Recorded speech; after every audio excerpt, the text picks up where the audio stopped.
off, we have the oyster shell flour. Now, oyster shell flour is awesome. I've been using this stuff since, I was probably 6, 7 years old in my granddad's garden when he'd take me down to the beach every afternoon, let me collect all the shells I wanted.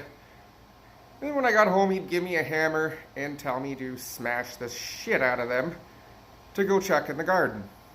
I had no clue why we did it back then. All I knew is Grandpa said that's what we do, and that's what we do. So, what oyster shell flour does is it helps balance the pH level in your soils, especially in acidic soils. Oyster shell's very alkali.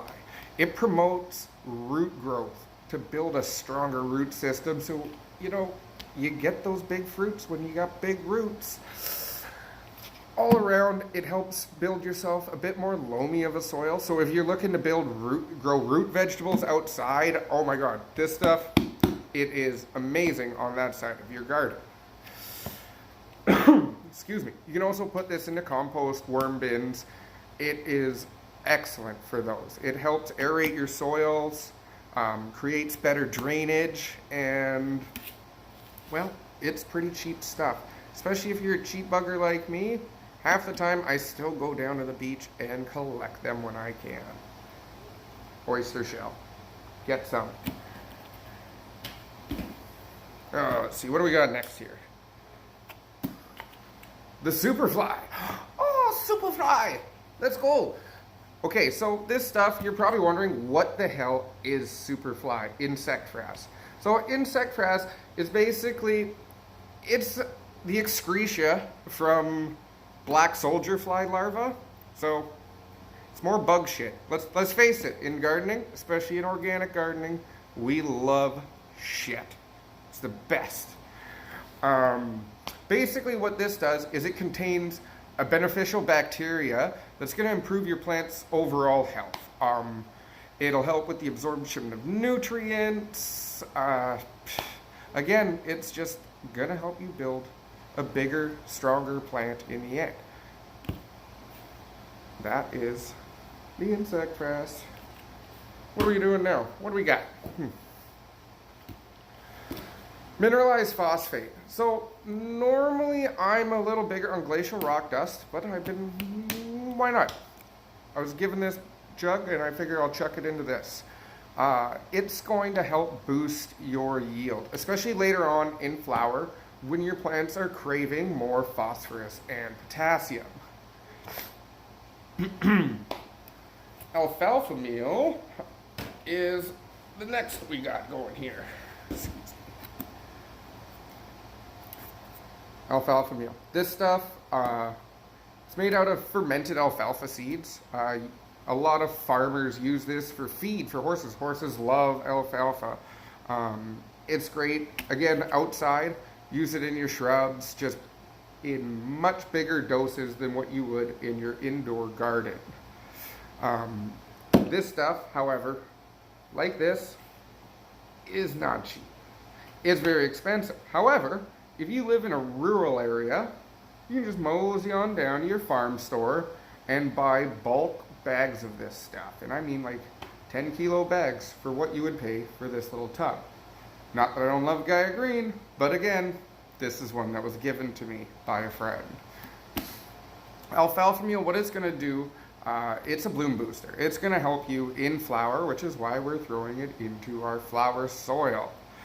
It's fairly alkaline, so make sure you use it with your oyster shell to help balance that pH. If you're not using a pH balancer or soil conditioner, I wouldn't really suggest using this stuff in a pot. If you're outside in a big raised bed or direct on in the soil, go nuts. Spread this everywhere. It will work fantastically. In a pot situation, you need a conditioner with this because it will burn the hell out of everything. All right.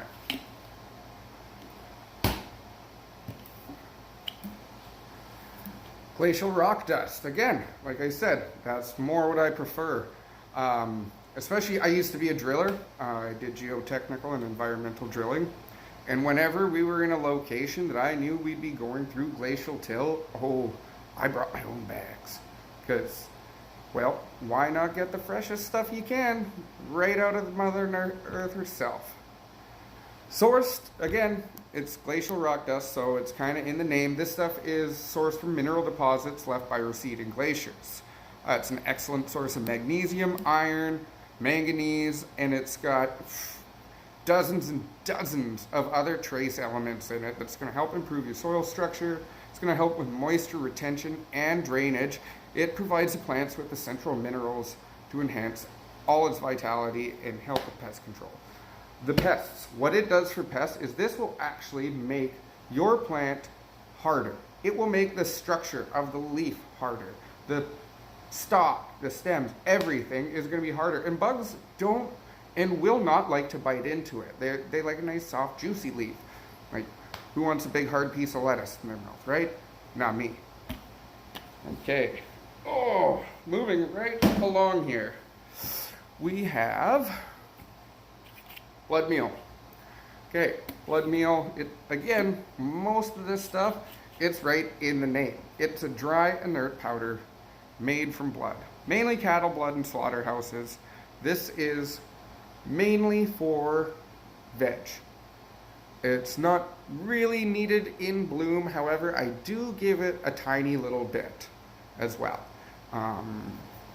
It's going to help your plant still veg in the early stages of bloom, which with these plants being so young, they're not even going to be sexed by the time I flip them. So I'm still going to want them to be growing some vegetation for the first little while after they're flipped. So we're going to throw some of this in. It's going to help keep everything nice and lush and green and full. Again, this stuff is very powerful stuff. You can and will burn your plants if you use too much of it. So be very careful when using this in pots inside. Also, if you are an outside gardener, I do not suggest using blood meal at all, as it is made from animal blood.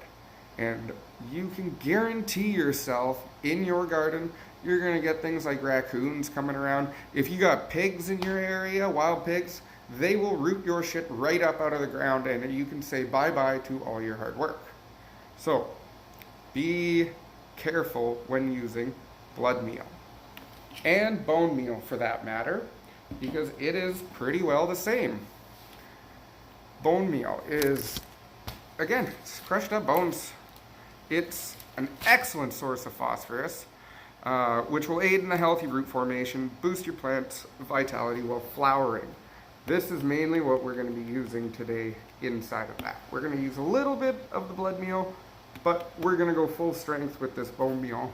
And I will be telling you guys exactly those strengths here in just a few minutes. We're going to be mixing up our dry cocoa and everything after these last two here. We've got Gaia Green's Power Bloom and Gaia Green's All-Purpose 444 fertilizers. Now, their 444 is recommended for veg, Power Bloom obviously for bloom. However, when I do mine, especially my weed titties, I combine both of those during both sides of both vegetation and flower. Now, I'll tell you the reason for this.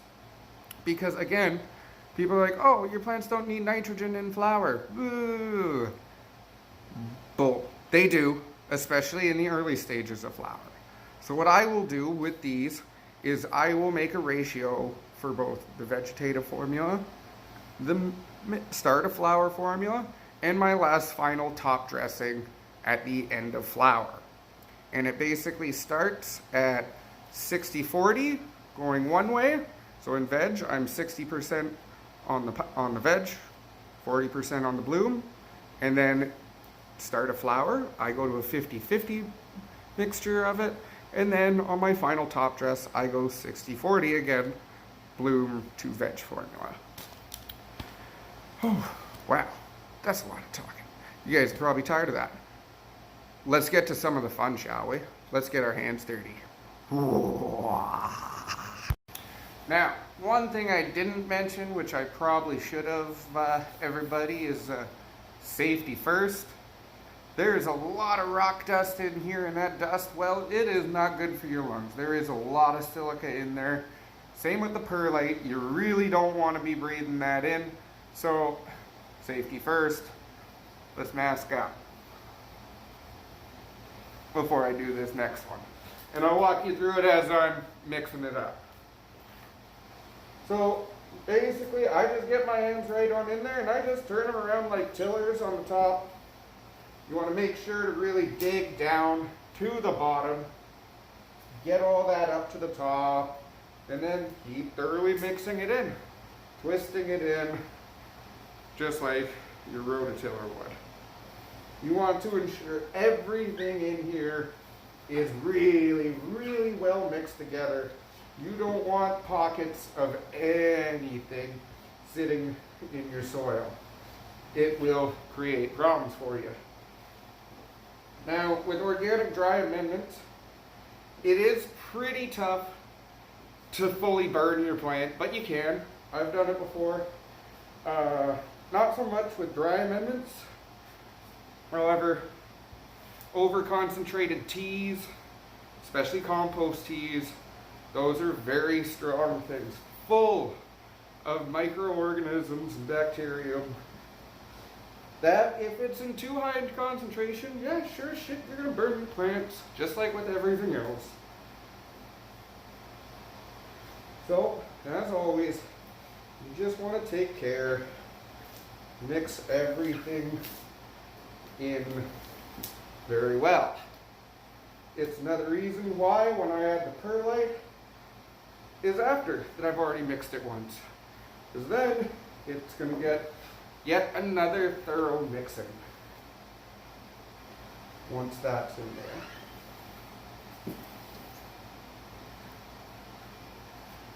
Alright, that one's done. So, once again, like I was saying, I got my perlite in here now. I use about a 20% ratio with perlite to soil base. Usually keeps it nice and airy and good drainage with around 20% I find. So let's mix all this in again. Again, you really want to be careful with perlite. It's pretty nasty stuff. You don't want to be breathing this in, hence the mask. It can do some damage. Maybe not right away, but definitely over time, if you breathe this stuff in constantly from mixing soils, which I mix soils quite often. There's always something to do around here. Whether it be for in here in this garden or outside the outside garden. I take care of my mom's plants at her place all the time. Always mixing different soils. And again, you want to make sure to get right down to the very bottom. Bring everything from down there up, right down in the corners. Make sure everything's mixed up real nice.